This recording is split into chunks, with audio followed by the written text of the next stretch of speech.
Hey YouTubers, it's Martin Shkreli. I'm back after about a month hiatus to do chapter 14 of the Zoomdal and Zoomdal 9th edition. This chapter is acids and bases. It's pretty dense. It's probably the most dense chapter in the book, and I think it's pretty important, so we're going to go through it in great detail. I spent the last month, at least for educational reasons, or educational part of my life, I was on Khan Academy of all things, and I highly recommend that website. I can't recommend it enough. I think you guys probably saw me doing a lot of the math section of Khan Academy, and I fell into that rabbit hole. So anyway, you can see that the cover for this PowerPoint, which is the way I'm doing these lessons now, is Arrhenius, who is the father of chemistry, in my opinion. He's sort of our Newton, or physics is Einstein, and Einstein or Newton. And we're going to talk about, his name comes up quite a bit in acids and bases. So I thought I'm really enjoying showing off this graphic that Excel made for me, really. PowerPoint made for me. So anyway, what are we going to talk about? Let's talk about all the definitions of acids and bases, of which there are three. We're going to use what we did in the last lesson to talk about acid-base chemical equilibria. We're going to talk about strong and weak acids and bases. We're going to calculate using the pH scale, so you can finally tell all your friends exactly what pH is. And if you're like me, you may forget it, but hopefully you'll remember. We're going to talk about polyprotic acids, and then salts, and then finally the Lewis model, which is just one of the three definitions of acids and bases. Hey everyone. All right, so let's start with the overview, and I'm on page 652 and 653, so if you're following along in this wonderful book, the Zoomdal and Zoomdal 9th edition chemistry textbook, which is a introduction to chemistry. It's sort of a either gifted high school or college, early college kind of chemistry course, corresponds to maybe chemistry 101. And we don't assume any advanced knowledge of math, although we will be using logarithms and the quadratic formula in this chapter. So this is probably the most math heavy that chemistry gets, at least with respect to this course. Okay, so Arrhenius, our hero, who, again, I would encourage you to look up his life. He really was a model citizen and scientist. He had this theory that acids, or his definition is that acids produce hydrogen ions, or protons, in aqueous solutions, and bases produce hydroxide ions. And this is sort of the way I think a lot of us think of acids and bases, but it's not exactly the perfect definition, because there are, of course, non-aqueous solutions. Water is not the only solvent. And there are bases that are not just hydroxide donors. But the hydrogen ion part is about right. I mean, basically, protons, something that furnishes protons is generally thought of as an acid. Although, when we talk about the Lewis definition, we'll think about that even further. Maybe that's not even ideal in and of itself. So the Bronsted-Lowry model improved on this a little bit, but just saying that acids are proton donors and bases are proton acceptors. They don't have to necessarily produce hydroxide ions. So we look at hydrochloric acid, which is sort of our de facto definitive acid. When that's dissolved in water, each hydrochloric acid molecule donates a proton to the water molecule, and that's a little confusing, I think, to the amateur chemist. I think we all accept this idea that you have this hydrochloric acid, and they sort of come apart, they dissociate. You have the proton, and you have the octet chlorine that's satisfied, and then you have that loose proton. But what ends up happening that's a little bit different is that hydrochloric acid, the proton, is donated to water. And so what ends up happening is of course the hydrochloric acid is an acid, but the water is actually a Bronsted-Lowry base, which I think is a pretty complex idea.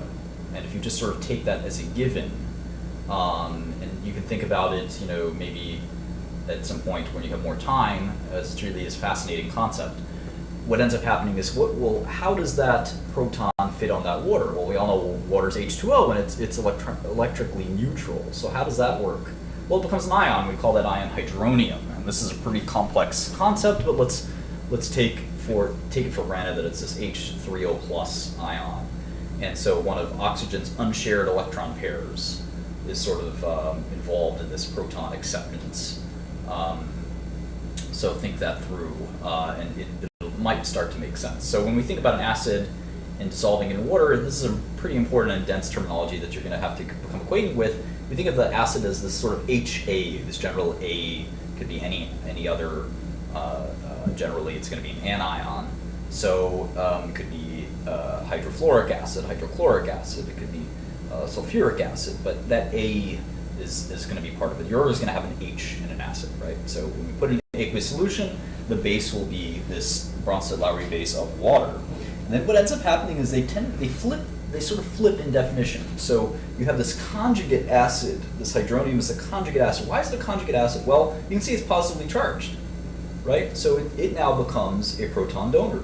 So it's the acid now. It kind of is that like that movie Captain Phillips when he says, "I'm the captain now." Well, water starts as the base, and then when it grabs that proton, now it's the acid.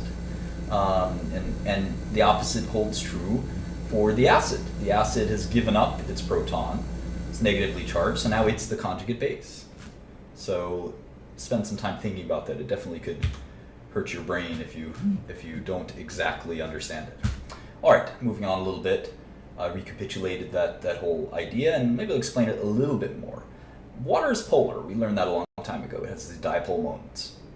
And the water pulls that proton from the acid. And that's a really important concept to understand. You know, when you have that hydrochloric acid, again, you can envision this small hydrogen atom bonded to this big chlorine atom, and it doesn't dissociate by accident. The water has to pull that proton off of that acid, and this is a really important concept. Oxygen has that partial dipole moment, right? So it's going to be pulling that hydrogen. Oxygen is so electronegative, it's got these lone pair electrons, and it wants that proton, so it's going to pull it off. So the conjugated base, right, is this deprotonated acid.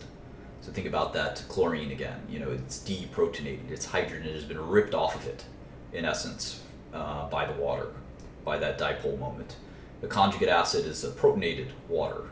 So it's been protonated, a proton has been added to it. And this word protonated will come up again and again and again. And in medicinal chemistry, organic chemistry, when we talk about protonated species, this is going to be really important in drug development, which is why we're talking about this in the first place. Okay, so the next sort of governing dynamic that it makes sense for you to sort of spend some time on is this idea that there's competition for that proton. So you have that acid, and think again about that hydrochloric acid. That's the best way to think about it. And it dissociates. There's competition for the proton. That proton, remember the chlorine's fine. The chlorine's sort of there. And it's, you know, they're both ions, so they're both interested in getting that proton back. So there's a competition between the conjugate base. You have this chlorine, it's sitting there, it wants the proton because it's an ion, right? It wants the proton. But at the same time, the water wants the proton because of its dipole moment. So the interesting thing is this competition for that proton is between these two bases. And if the water is stronger base than the deprotonated acid, the conjugate base, then the equilibrium position will be far to the right. So all of that ionization will take place. The water will rip off the protons off of the acid. And we'll talk about what happens in the other case, where the stronger base is actually not the water, but it's the conjugate base. In that case, what ends up happening is the acid won't dissociate, and we'll call that a weak acid. So let's look at that in a second. So here's the formula, and this looks pretty familiar to maybe your chapter 13 formula, if you want to flip back and look at the law of mass action and equilibrium constants. This is very similar. Instead of calling it a general equilibrium constant, we'll call this Ka. And this Ka value is going to be really important. And we're going to talk about pKa and all those things over time. So the Ka we'll define as this hydronium ion multiplied by the protonated acid all over the acid. And this is the acid dissociation constant. So it's in essence going to be protons multiplied by the protonated acid over the acid. That's the dissociation constant. So what are the dissociation reactions for these? We have hydrochloric acid, acetic acid, and ammonium. I'm reading from the 9th edition of Zumdahl, if there's any confusion.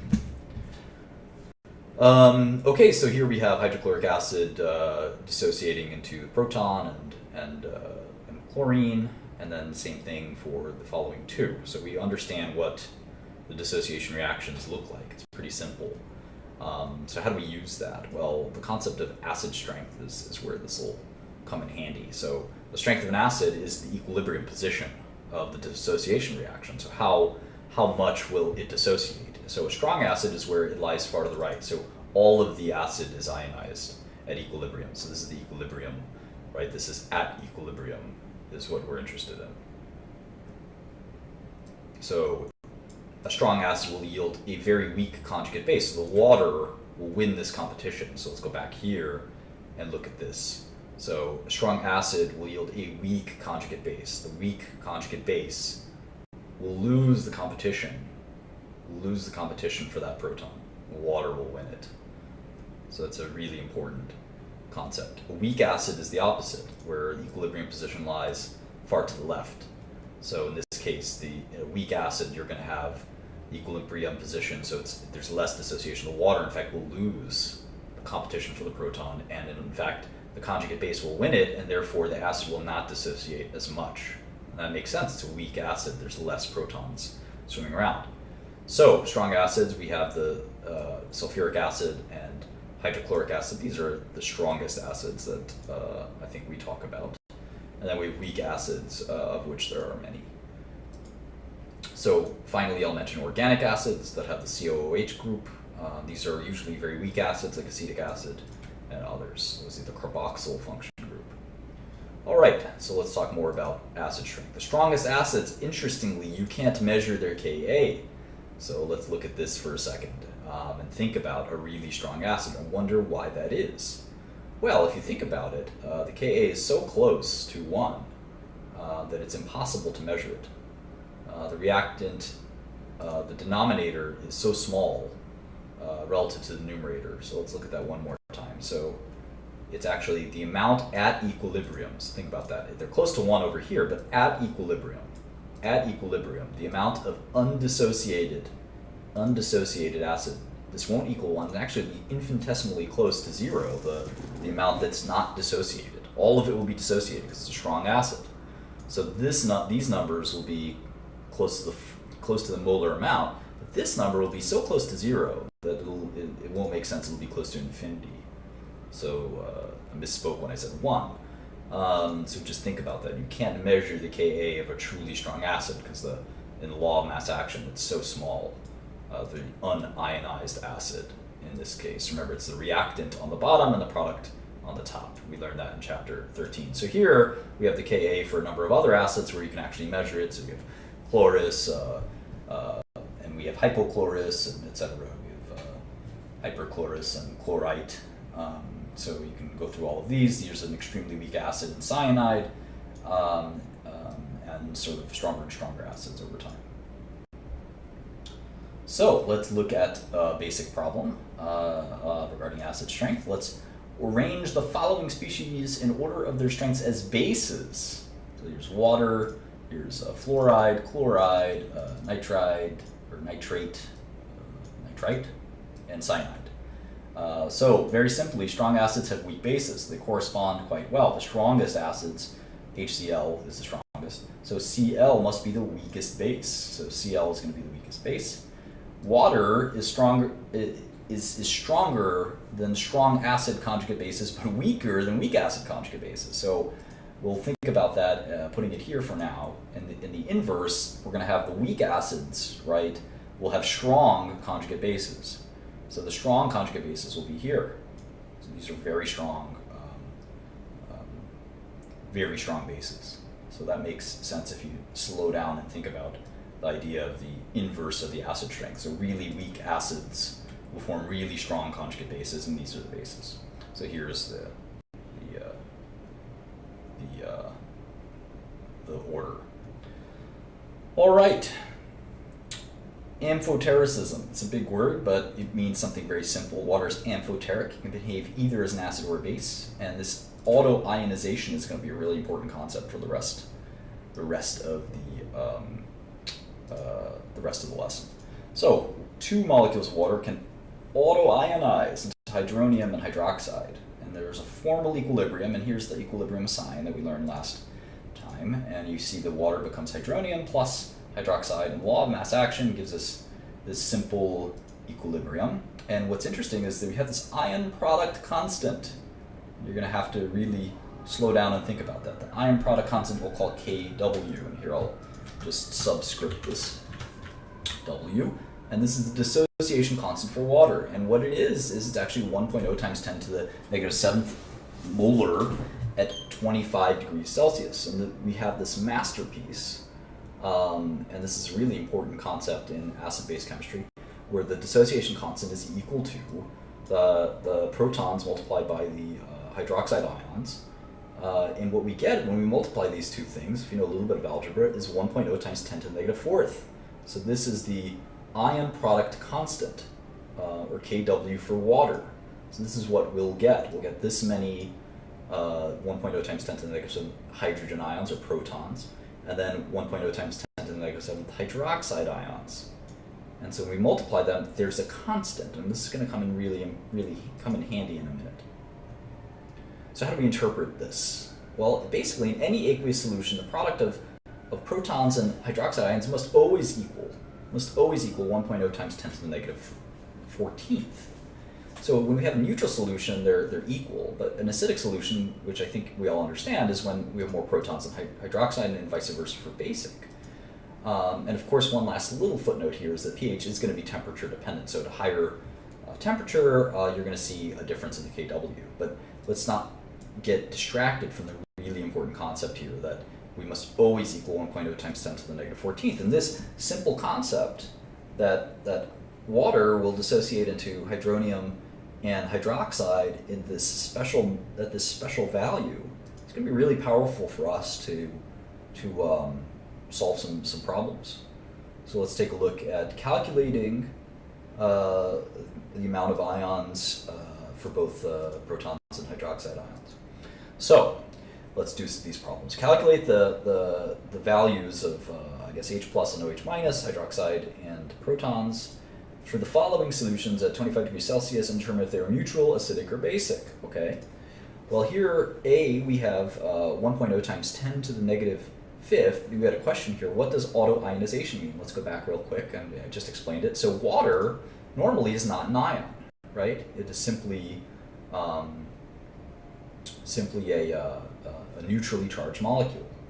But what water can do, some amount of water, very little amount, but some amount of water, it can be amphoteric and become a base or an acid. And it does this automatically, and that's what auto means. And ionize means it'll become charged particles. So water, two molecules of neutrally charged water, can spontaneously become hydronium, which is positively charged, and hydroxide, which is negatively charged.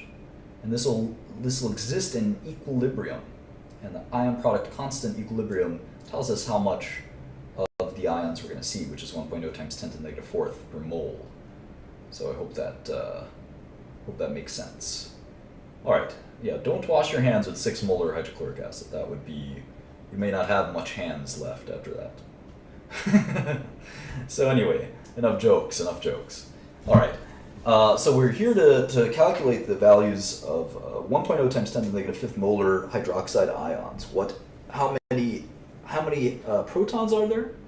And how many hydroxide ions are there? Hi, KDR. All right, so remember the Kw is always going to be 1.0 times 10 to the negative 14th. So solving for H plus is very easy since they're giving us the OH minus. So you can see that the H plus, I'm just going to highlight it here. Maybe I'll just move this out to make it easier to see. The H plus times or multiplied by the OH minus amount, which they're telling us is 1.0 times 10 to the negative 5th molar, is always going to equal 1.0 times 10 to the negative 14th molar. So all we have to do is we put our Khan Academy hat on and we divide this part by both sides, because we want to isolate, we're trying to solve the H plus amount. We know the OH minus amount, they told us that. So we divide this by both sides. When we do that, we're taking 1.0 times 10 to the negative 14th molar, divided by 1.0 times 10 to the negative 5th molar, and all we do here is we get, here it all is, that we get 1.0 times 10 to the negative 9th, because when you divide exponents, we simply subtract them, and we get 10 to the negative 9th molar. So we have, in this solution, we have 1.0 times 10 to the negative 5th molar hydroxide and 1.0 times 10 to the negative 9th molar protons, or hydrogen ions. And again, they add up to that special number, negative 14th, and that special number is going to be really important. And of course, since there are more OH ions than H plus ions, this is a basic solution. So, let me make sure my Discord is on. If you're in my Discord, you're welcome to ask questions. All right, so we're going to do the same process here in the B. And what's interesting is that, again, since it has to equal 14, we're going to find very quickly using the same math, and we don't even have to do the math, but you can certainly jot it down if you'd like, we get that it's actually the same amount. We have 1.0 times 10 to the negative 7th molar hydroxide, and we have 1.0 times 10 to the negative 7th molar protons, or hydrogen ions. So this is a neutral solution. All right, so now we're going to do it a little tricky here. They're telling us the amount of protons, so we have to solve for the number of hydroxide ions. So we have 10.0 molar protons. It's a lot. And 10 molar of anything is a very concentrated solution. All right, so we do the same process, except we have to divide both sides. Instead of dividing it by the hydroxide amount, we're dividing it by the proton amount. If we divide both sides, we're going to have 1.0 times 10 to the negative 14th molar divided by 10 molar. And 10 molar could also be expressed as what? 1 times 10 to the 1, right? So if we do that, 1.0 times 10 to the negative 14th divided by 10 is 1.0 times 10 to the negative 15th. So there are very, very, very few hydroxide ions and very, very, very many protons, and therefore it's acidic.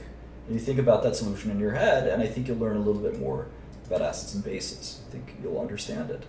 So let's talk very quickly about autoionization of Le Chatelier's principle and that problem. So at 60 degrees Celsius, you can see the Kw is, let's see, I guess it's higher than at a lower temperature.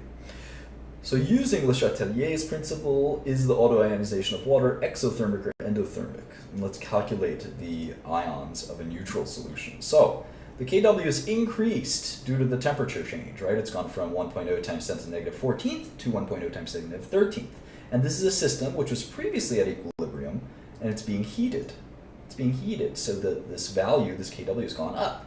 The system will adjust back to equilibrium by consuming the energy.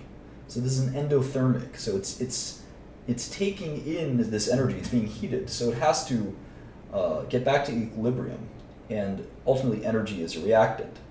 So the calculation is pretty simple. It's the square root of this number, because remember the two, when multiplied, OH minus and H plus, have to equal this Kw. So it's just 3 times 10 to the negative 7th instead of 1 times 10 to the negative 7th. So I hope that's clear. Le Chatelier's problem and principles are a bit esoteric, and I don't think that important, and pretty obvious, and we went over them last chapter, I believe. So let's talk about something a little more practical, which is the pH scale. So, little known fact, the pH means power of hydrogen. So the H plus is a very small number usually. It ranges anywhere from 1 to 10, 1 times 10 to the negative 14th.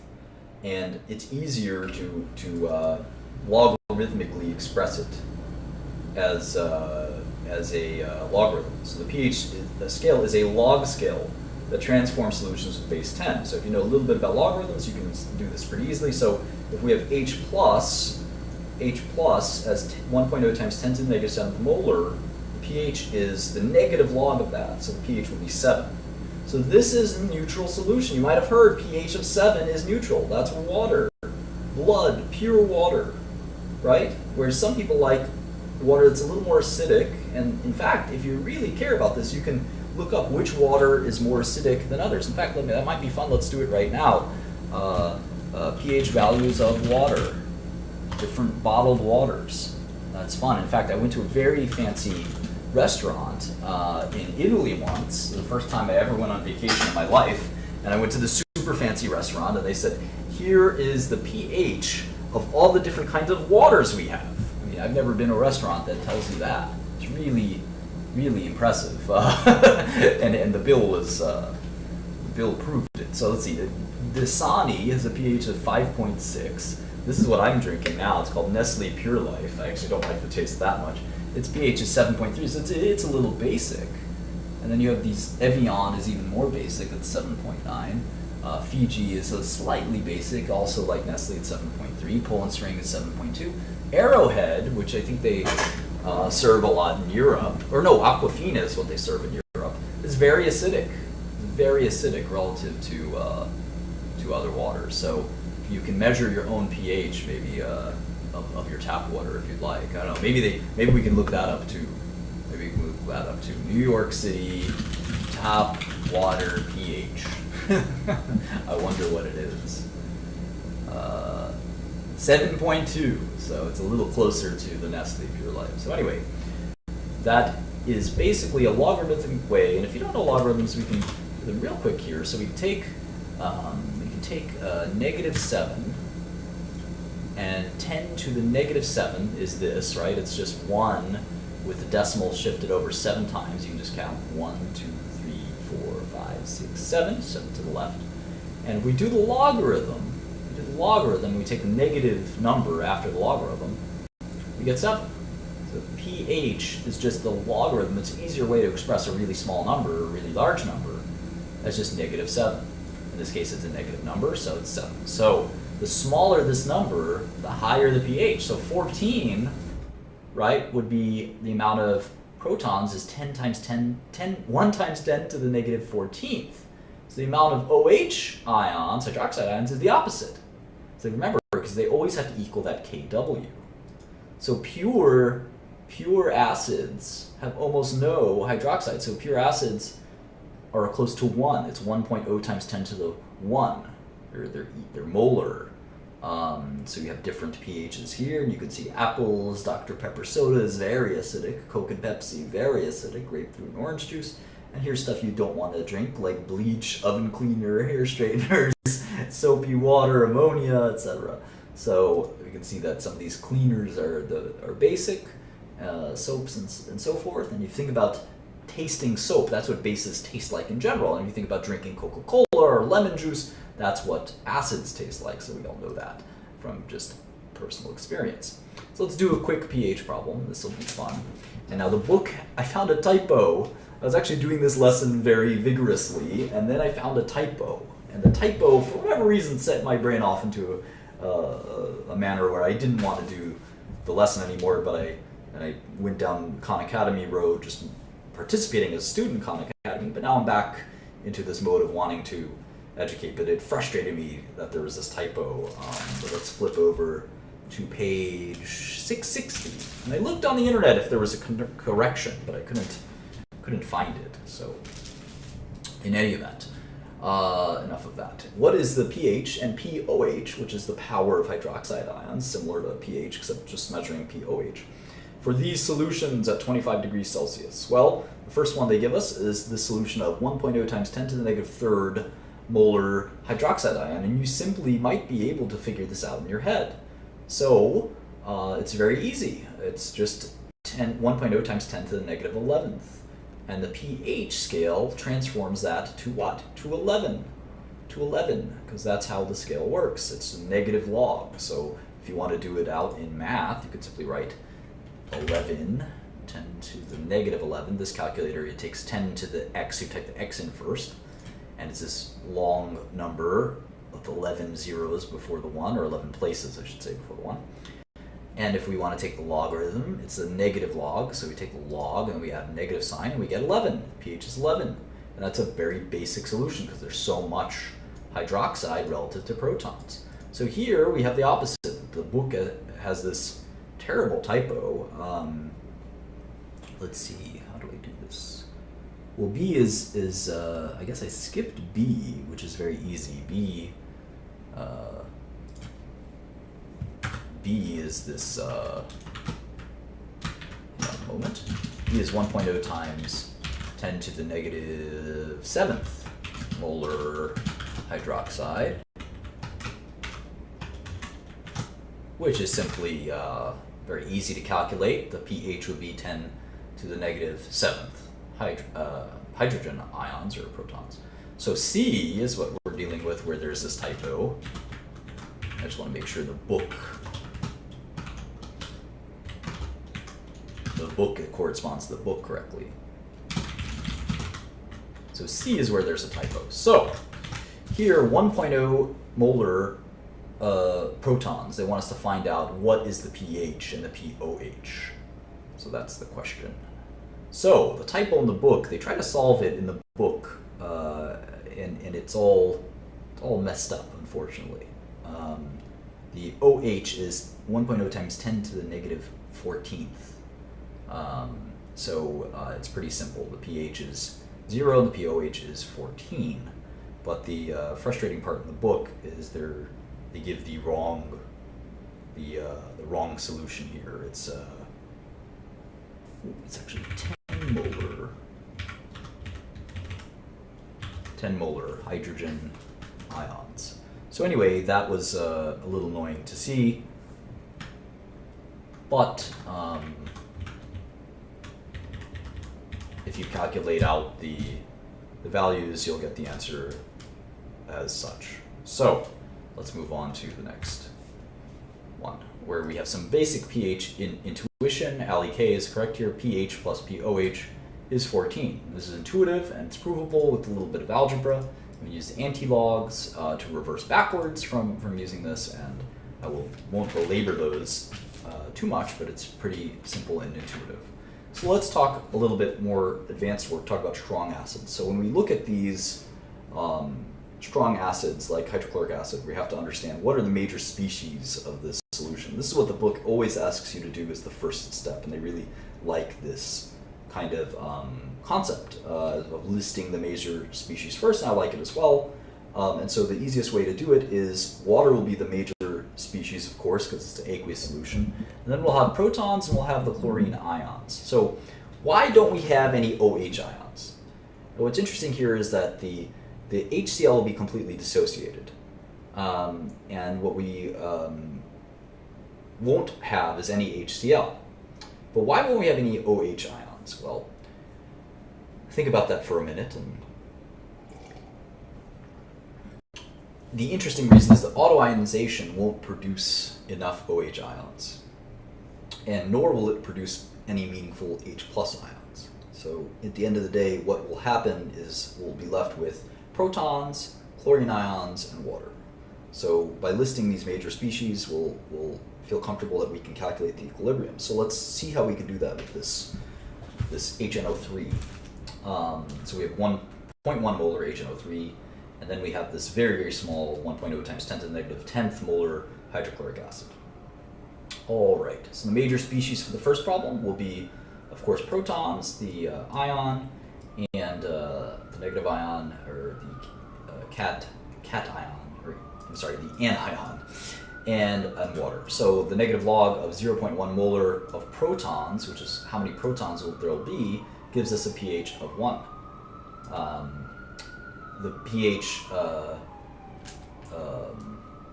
interestingly here, is 7 for the second problem, because the H plus from HCl is too small relative to the autoionization. If you do that math, what you'll see is that the autoionization is actually going to be producing more protons than this small amount of hydrochloric acid. You could actually probably drink this hydrochloric acid. You say to a friend, I bet you won't drink 1.0 times 10 to the negative 10th molar hydrochloric acid. And you would drink it without any problems because you actually get more protons out of just plain old water than you would get out of anything else. The pH would be 7. So hopefully that is useful. So now let's get to this slightly more complicated pH of weak acids. So what's the pH of 1.0 molar hydrofluoric acid, where the Ka is 7.2 times 10 to the negative 4th, which just barely makes it a weak acid. And that's why it's because this Ka is very small. It's getting closer to a strong acid. It's not as weak as some of the other acids, but it's still pretty weak. So what are the major species? Well, since hydrofluoric acid only dissociates to a small extent because it's a weak acid, it's not hydrochloric acid or sulfuric acid, what we're going to have as the major species will be HF. So it's not going to be the proton and the anion. Instead, we'll have the non-dissociated HF. All right. So the other major species, of course, is water. So if we ask ourselves, which of these two species can furnish protons? Well, obviously the HF can furnish protons, and we know what the dissociation constant is. It's 7.2 times 10 to the negative fourth. And we know what the dissociation constant of water is. Let me just subscript that water. It's 1.0 times 10 to the negative 14th. So basically, we can ignore the small contribution of protons from water. It's not going to be relevant given the dissociation constant of Ka for hydrofluoric acid. So the pH will be determined by the dissociation constant of HF, and the equilibrium will be Ka equals 7.2 times 10 to the negative fourth, which is the Ka, which is equal to the equilibrium position. The equilibrium position is simply given by the law of mass action. So, and these superscripts are a little annoying, so whenever you see that, I try to fix it. But the font on PowerPoint isn't so great. So anyway, here we have the equilibrium position. So the way we do this is, as you may know, with equilibrium positions is these initial concentrations and these final concentrations, and we have to calculate all of this out. So what is the initial concentration? Well, if we know from hydrofluoric acid, they're asking us about a 1 molar solution. So we have 1 mole, right, of hydrofluoric acid, which is down here. Okay. Let's put this here. And then the fluorine, we have, how many fluoride ions do we have? At the beginning of the reaction is 0. And how many protons do we have at the beginning of the reaction? It's 10 to the negative 7th. 10 to the negative 7th. Solving for the Ka requires us to do a bunch of math, and I'm going to explain how I'm doing this math in a second. Let's get to the page. I'll tell you the page that corresponds to this is 666, a lucky number, and 667. So, what are these ion amounts? And so, before any of it dissociates, the proton amount that's sort of curious here is the H plus. So that's 10 to the negative 7th. And we're gonna roughly equate that to 0. I think that's the interesting sort of trick here. So what I'm going to use is this process where I'm going to use the value x, and that value x is going to be sort of this change value. So x is the change in concentration of hydrofluoric acid that we need to achieve equilibrium. So in essence, x will be how many ions will have an equilibrium.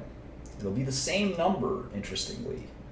It'll be the same number because it's a change that'll occur. And if that doesn't make sense, just think about it for a minute, because both of these start at 0 in their initial equilibrium, and they end up at x. And what's interesting is the difference on the denominator will go from 1, which is the molar amount, and it'll be subtracted by x. So this change variable will be constant, and this is a pretty neat concept. If you are having difficulty following, I don't blame you, but it's sort of an important method that we will be using for the rest of it. So stay with it for a minute. Maybe I'll try to explain it one more time.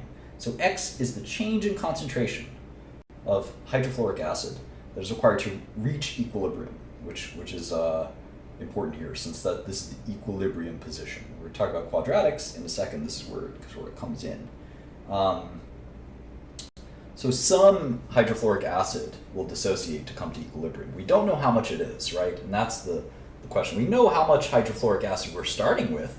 That's 1 molar, right? But we don't know how much we're going to end up with. That number is x. So we have x here that's dissociated, and for every proton that's dissociated, there's going to be some fluorine that's dissociated, fluoride. So the x's will be the same amount.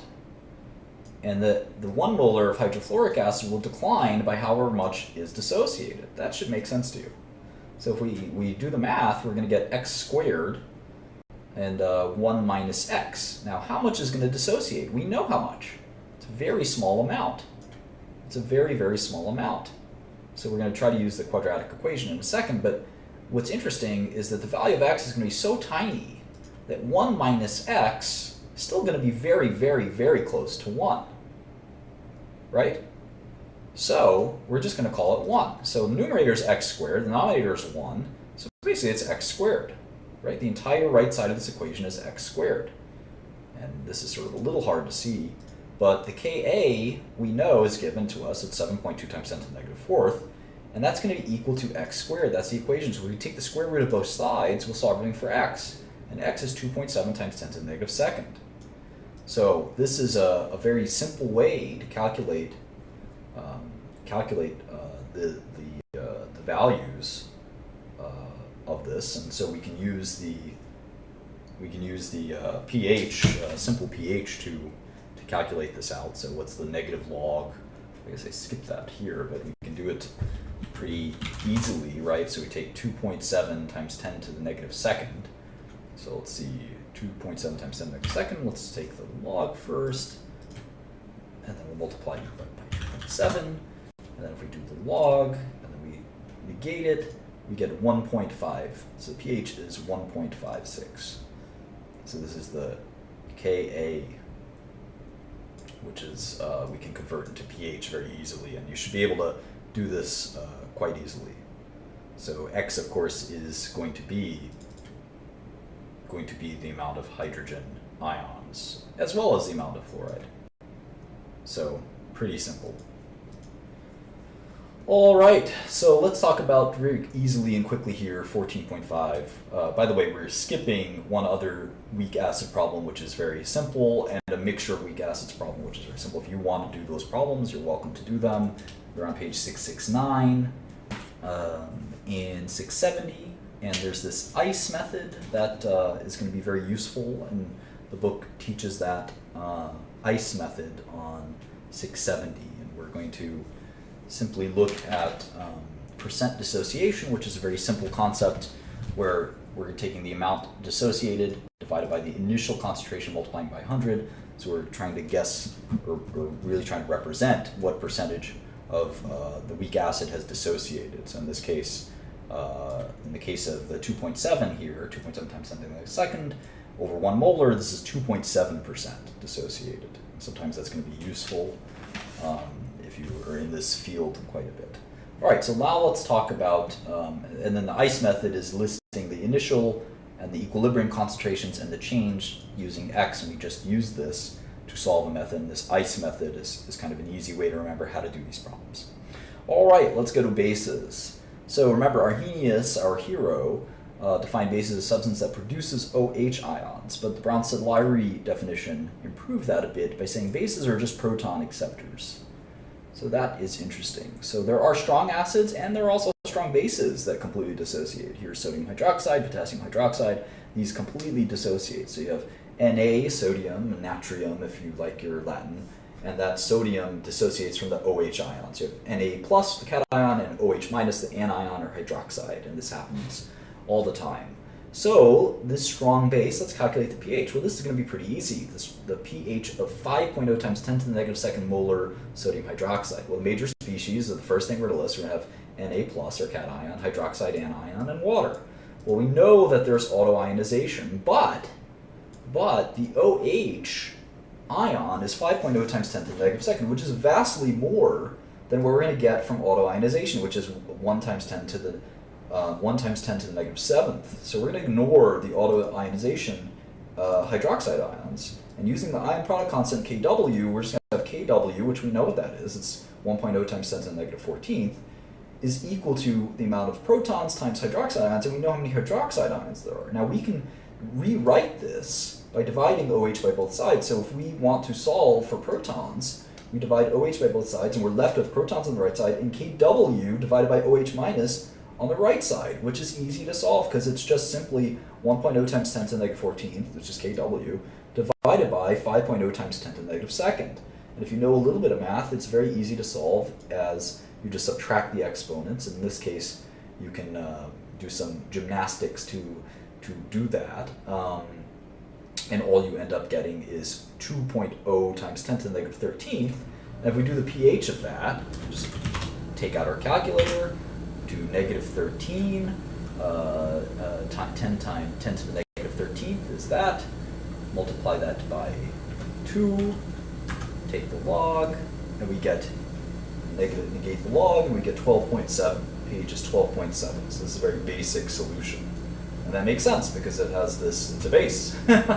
It's extremely basic, it's almost as basic as it gets.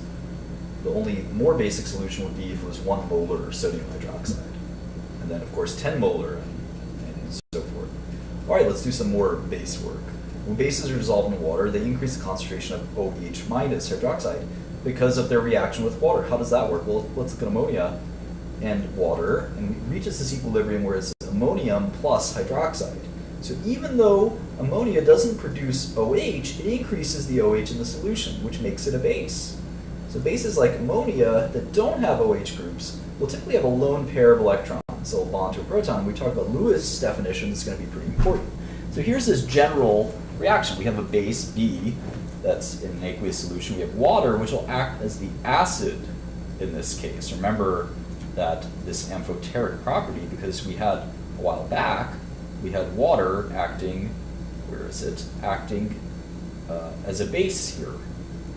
So in this case, water will act as, here's my place, as an acid.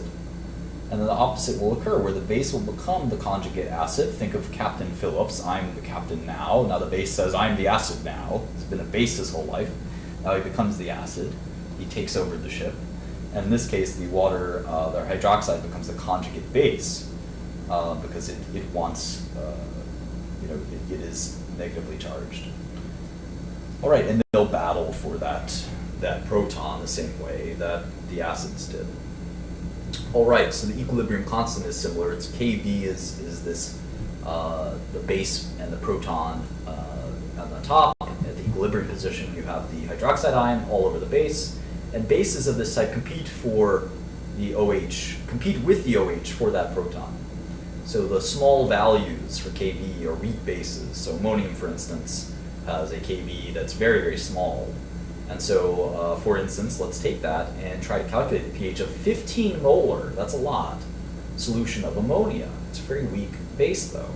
So major species are NH3, not dissociated. Remember, because it's a weak base and water, so you're not going to get that dissociated NH3.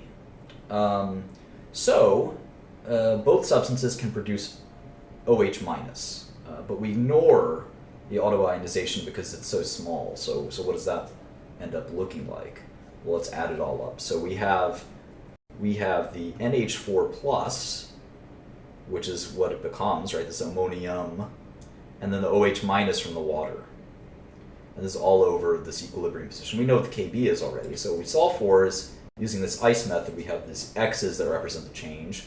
We have the initial concentration, which is 15 molar.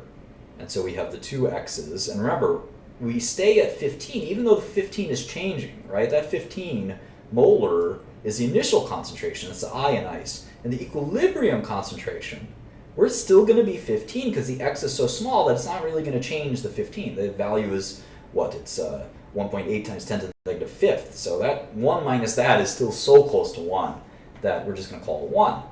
Now the ammonia and hydroxide amounts are x. We don't know what they are.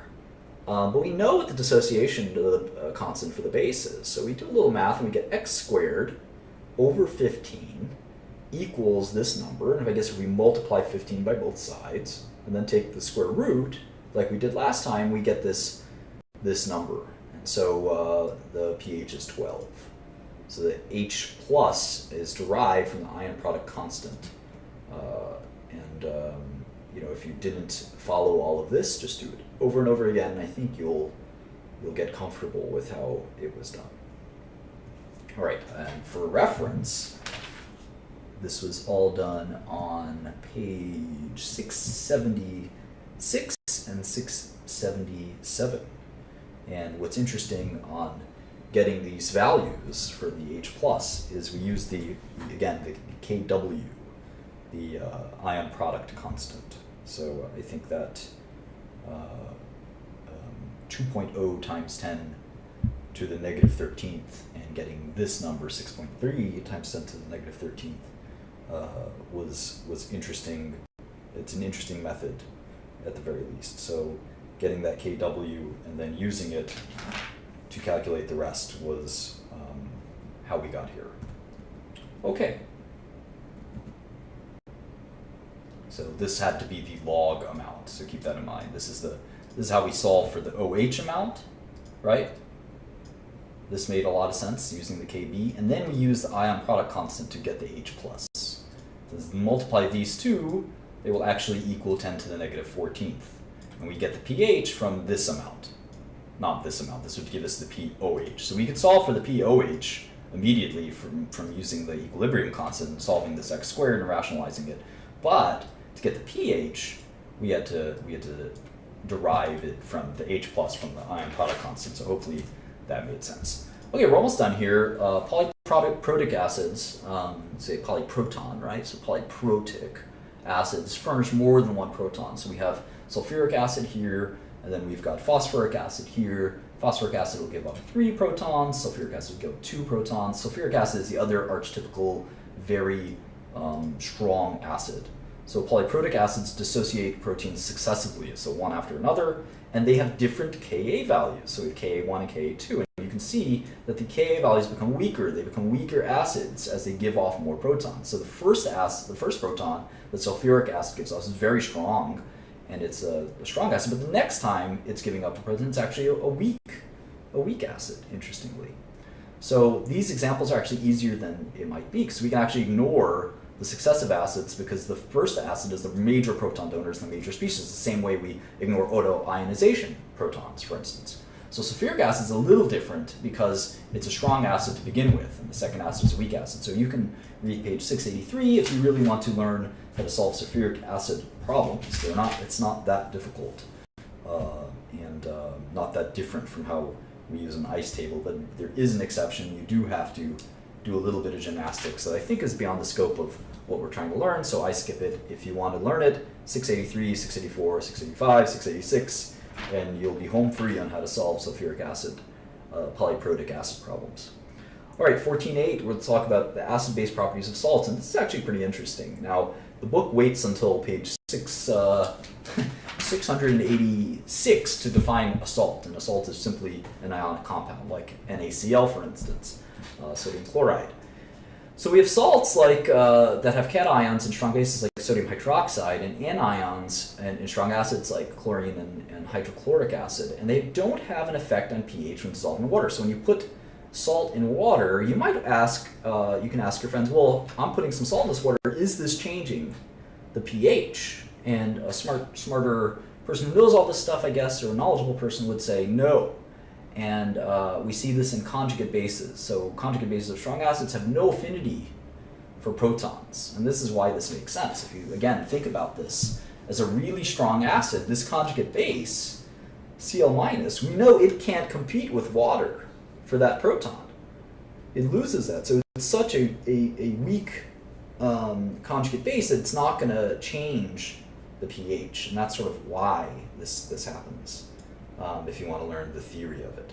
So there are all salts that don't produce basic solutions like this, but there are salts that do.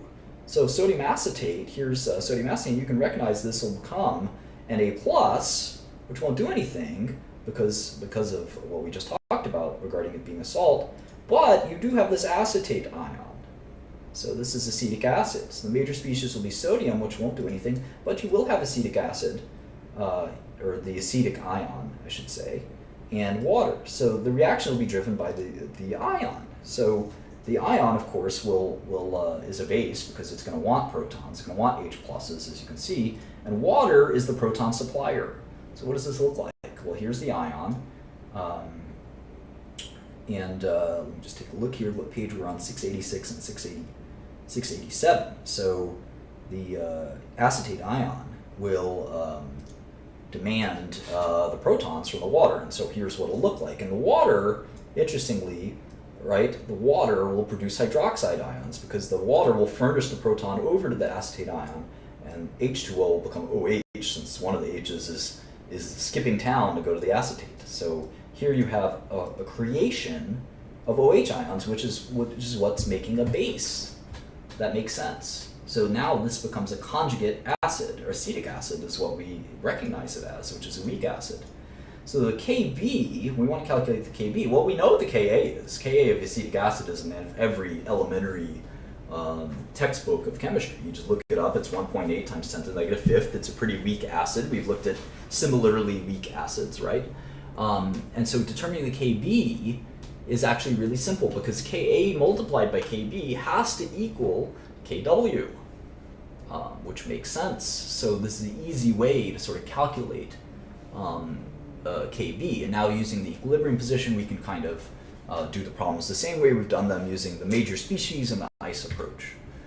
One last thing is there's two kinds of salts that'll produce acidic solutions. One is an example like we just gave, like NH4Cl or ammonium chloride, but there's also salts with highly charged metal ions, like this AlCl3. So the book goes into more details if you want to study reactions like that on page 689 and 690.